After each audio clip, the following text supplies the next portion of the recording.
बहू आपकी है, मेरी नहीं। अरे गीता बेटा, जब भी आती है 5-6 दिनों के लिए ही आती है। देख, इतने दिन में ना मेरा मन नहीं भरता। अरे बच्चों के साथ जी भर के खेल भी नहीं पाती हूँ। इस बार तो दामाद जी आएंगे ना तो मेरा झगड़ा होगा उनसे। अरे भाई, बिटिया की शादी कर दिए तो क्या उसके साथ रहने को भी तरस जाएंगे हम? अब साल भर तो तू ससुराल में ही रहती है, मुश्किल से 2-3 महीने में एक चक्कर लगता है तेरा, उस पर भी हमेशा जल्दी ससुराल भागने की रट लगाए रहती है। मम्मी, निखिल से झगड़ा करने का कोई फायदा नहीं है। अरे सोने जैसा दामाद मिला है आपको। वो इतने अच्छे हैं कि कभी मुझे मायके आने से रोकती ही नहीं। और मैं 1 हफ्ते की जगह 1 महीने के लिए भी आऊंगी ना, तभी आपका मन नहीं भरेगा। अरे माँ का मन कभी अपने बच्चों से भर सकता है क्या? और आप तो समझती हो ना, ससुराल में मेरे ऊपर बहुत जिम्मेदारी है और उनसे मैं क्या शिकायत करूं। मैं खुद कोशिश करती हूँ कि 1 हफ्ते के अंदर वापस ससुराल पहुंच जाऊं। आपको पता है ना माँ, 1 हफ्ता यहाँ रुकना मतलब ससुराल जाके 3 हफ्ते का काम करना। अरे मम्मी, शादी का मतलब ही होता है बेटी के पैरों में जंजीर बांधना। अब आपकी बेटी के पैरों में जंजीर बन चुकी है। ससुराल वाले जंजीर ना भी खींचे ना तो भी ये कैदी वापस अपने जेल में भाग कर जाएगा ही जाएगा। इतनी समझदार हो गई है मेरी बच्ची शादी के बाद। क्या करूं बेटा, समझती तो मैं सब हूँ, लेकिन ये माँ का दिल है ना, मानता नहीं है। अब लगता है अपने अकेलेपन को भरने के लिए ना मुझे एक बहू लानी ही पड़ेगी, वरना मैं बेटी के मुंह में पड़कर कहीं उसकी घर गृहस्थी ना बिगाड़ने लग जाऊं। अच्छा सुन, अगली बार आएगी ना तो तेरे लिए कुछ अच्छे से कपड़े ले लेंगे। अरे इस बार तो पूरा टाइम अपनी बातों में ही निकल गया, कहीं जा ही नहीं पाए हम लोग। माँ क्यों परेशान होती हो, मेरे पास बहुत कपड़े हैं और आपने इतना कुछ दिया है, फिर भी आपको हमेशा कम ही लगता है। अच्छा चलो मैं चलती हूँ, आप अपना ख्याल रखना। मंजुला के 2 ही बच्चे थे, बेटी गीता और बेटा वेद। यूं तो मंजुला अपने दोनों ही बच्चों को बहुत प्यार करती थी, लेकिन कहते हैं ना, एक उम्र के बाद बेटियां माँ की सहेली हो जाती हैं। जहाँ बेटा वेद जवानी की दहलीज पर कदम रखने के बाद माँ से थोड़ा गैप मेंटेन करने लगा था, वहीं गीता और मंजुला माँ बेटी से धीरे धीरे सहेलियां बनती जा रही थी। शादी की उम्र होने पर मंजुला ने गीता को विदा तो कर दिया था, लेकिन जैसे उसके दिल का एक टुकड़ा गीता के साथ विदा हो गया था। हर बार गीता को ससुराल भेजते समय वो उसकी फिर से लौट कर आने के दिन गिनने शुरू कर देती थी। धीरे धीरे समय बीता और गीता 2 प्यारे प्यारे बच्चों की माँ बन गई। मायके और ससुराल दोनों जगह उसे भरपूर प्यार मिल रहा था। माँ मंजुला तो जैसे उसे पलकों पर ही बिठा कर रखती।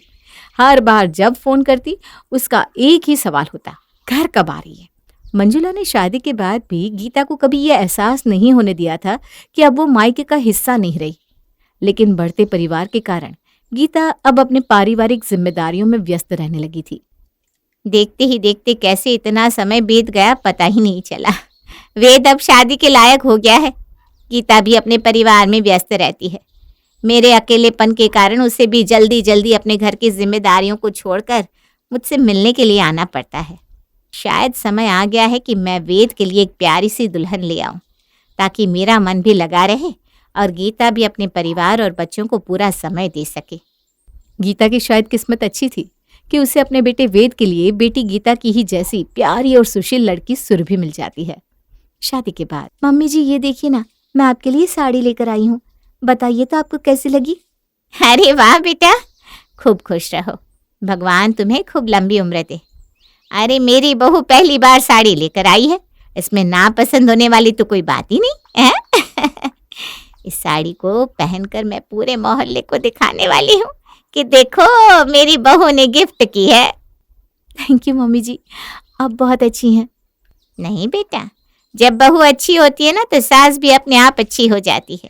अरे बच्चे, तूने मेरे बारे में इतना सोचा, बाजार जाकर अपने साथ साथ मेरे लिए भी शॉपिंग करके लाई, तो मेरा भी तो फर्ज बनता है ना कि मैं तेरी लाई हुई साड़ी को खुशी खुशी एक्सेप्ट करूं। सुरभि ने सास की तरफ एक कदम बढ़ाया था, बदले में सास मंजुला ने जैसे आगे बढ़कर सुरभि को गले लगा लिया था। मम्मी जी, मेरा ना गोलगप्पे खाने का मन हो रहा है, आप चलेंगे मेरे साथ?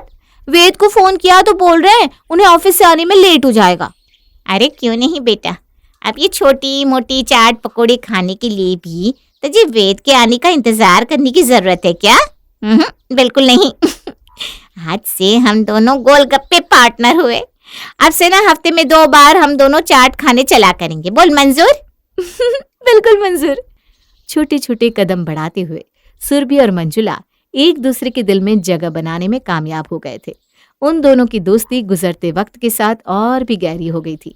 मंजुला सुरभि की घर के कामों में मदद करती और जब काम खत्म हो जाता तो दोनों सास बहू घंटों बैठकर गप्पे मारती और टीवी देखते।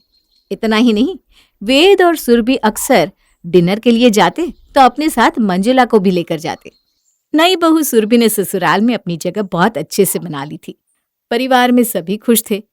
क्योंकि अब मंजुला भी बहू के साथ खुश रहती थी, इसलिए वो बेटी गीता को ज्यादा परेशान नहीं करती थी और ना ही उसे बार बार मायके आने की जिद किया करती थी। गीता बेटा, भगवान की बड़ी कृपा रही मुझ पर कि मुझे बिल्कुल तेरे जैसी बहू देती। अब बेटी जैसी बहू घर आ जाती है ना तो घर स्वर्ग से भी सुंदर हो जाता है। अब बस एक ही बात की कमी है मेरे जीवन में। जल्दी से कान्हा जी बाल गोपाल दे दे सुरभि को, तो मैं भी पोते पोतियों में खेलूं और अपना बुढ़ापा सुख से बिताऊं। हाँ तो मम्मी बात करो ना भाभी से। अब तो उनकी शादी को 2 साल भी होने वाले हैं और कितना वेट कराएंगे आपको। हाँ बेटा, मैं भी यही सोच रही हूँ, एक बार ना बहू से बात करके देख लेती हूँ। वैसे आजकल की लड़कियां ना जल्दी से बच्चों के चक्कर में पड़ना नहीं चाहती। मन में झिझक होगी ना कि बच्चों के चक्कर में पड़ जाएगी तो अपनी लाइफ को एंजॉय नहीं कर पाएगी। मैं उसे समझा दूंगी कि वो चिंता ना करे। अरे बच्चे संभालने के लिए मैं हूं ना, इसी बहाने मेरा भी समय कट जाएगा। बेटी से बात करने के बाद मंजुला फोन रख देती है और बहू सुरभि के पास जाती है। सुरभि बहू, तुम्हारी शादी को 2 साल से ऊपर हो गए बेटा। नई शादी में तो देखो हम समझते हैं कि पति पत्नी को एक दूसरे को समझने के लिए समय चाहिए होता है, लेकिन अब तो सब कुछ बहुत अच्छा हो गया है। तुम भी घर में अच्छे से घुल मिल गई हो। अब अपना परिवार बढ़ाने के बारे में सोचो। कुछ चीजें ना समय से होती हुई ही अच्छी लगती है। सास की बात सुनकर सुरभि थोड़ी सी झेंप गई थी। अरे शर्मा रही हो क्या? बेटा मैं तो तुम्हारी माँ हूं ना, मुझसे क्या शर्माना। मंजुला को लगा था कि बहू सुरभि को समझाने के बाद शायद जल्दी ही वो खुशखबरी उसे सुना देगी, लेकिन कई महीने बीत जाने के बाद भी सुरभि ने ऐसी कोई खुशखबरी अपनी सास को नहीं सुनाई थी। कुछ महीनों के बाद, अरे मम्मी, तुम तो कह रही थी कि तुम अब पोते पोती खिलाना चाहती हो, लेकिन अभी तक भी भाभी ने कोई गुड न्यूज नहीं सुनाई। क्या बात है, कहीं कोई दिक्कत तो नहीं है? एक बार आप बात करो ना। अरे बेटा तू ऐसी बातें मत कर, मेरा तो जी घबराने लगता है। आजकल वैसे ही हर चौथे घर में देखो नई नवेली दुल्हनों को बच्चे नहीं हो रहे। पता नहीं कैसा जमाना आ गया है। मैं कल ही बात करती हूँ बहू से। अगले दिन फिर से मंजुला बहू सुरभि से बच्चों के बारे में बात करती है। देखिए माँ जी, बार बार बच्चों के बारे में कहने से कोई फायदा नहीं है।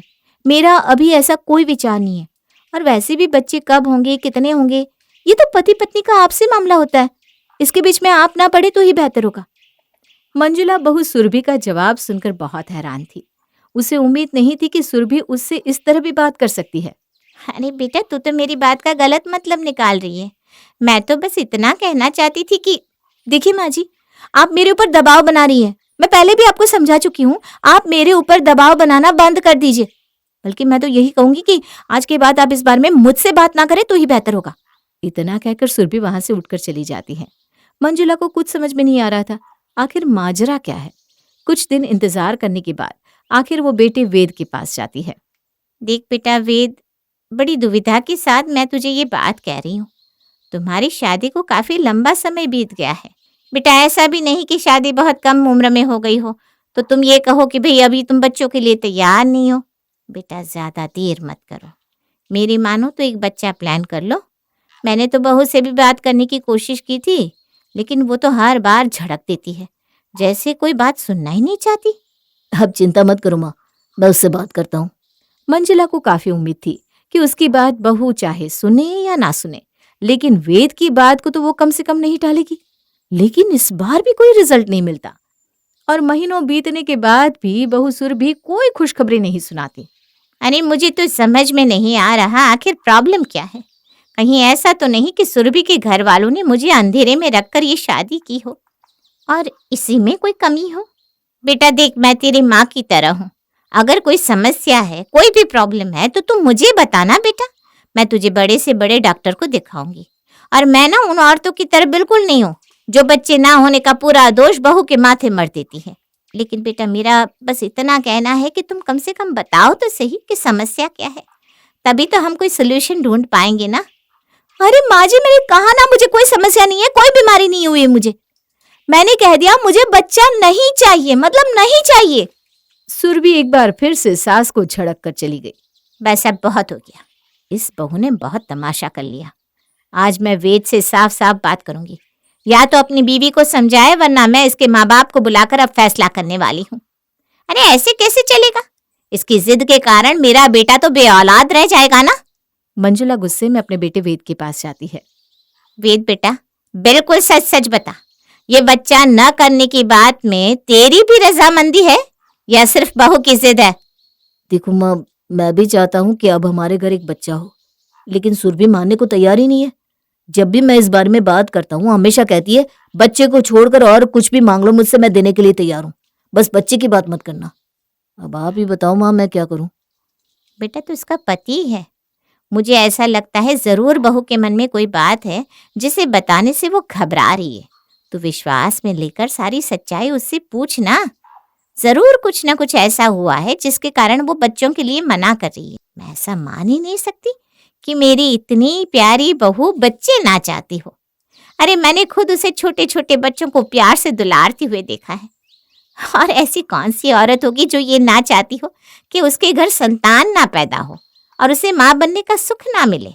माँ की बात सुनकर वेद को भी एहसास होता है कि शायद उसकी पत्नी सुरभि वाकई किसी बहुत बड़ी दुविधा में है। देखो सुरभि, तुमने कहा तुम्हें अभी बच्चा नहीं चाहिए, मैंने तुम्हारी बात को मान लिया, लेकिन अब तुम कह रही हो कि तुम कभी भी बच्चा नहीं चाहती। तुम ही सोचकर बताओ, क्या मेरी इच्छा नहीं होगी कि हमारे घर बच्चे की किलकारी गुंजे, कोई नन्हे नन्हे कदमों से मेरी ओर आए और पापा पापा कहकर बुलाए? वेद की बात सुनकर सुरभि रोने लगती है। देखो तुम्हें मेरी कसम है, बिल्कुल सच सच बताओ, आखिर तुम्हारे मन में है क्या, हुआ क्या है? मैं वादा करता हूँ तुम्हारा ये राज मुझ तक ही रहेगा। एक दिन की बात है, आप ऑफिस गए हुए थे और माँ जी गीता दीदी के यहाँ, मैं घर में बिल्कुल अकेली थी। अचानक से सफेद वस्त्र पहनकर लंबी लंबी सफेद दाढ़ी वाले बाबा ने हमारे घर के दरवाजे पर दस्तक दी और मुझसे पानी मांगा।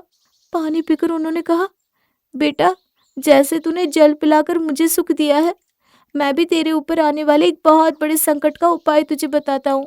तेरे माथे की लकीर को देखकर मैं बता सकता हूँ कि तू अपनी सास से बहुत प्रेम करती है, अपनी माँ से भी अधिक प्रेम है तुम्हारे मन में उनके लिए, है ना?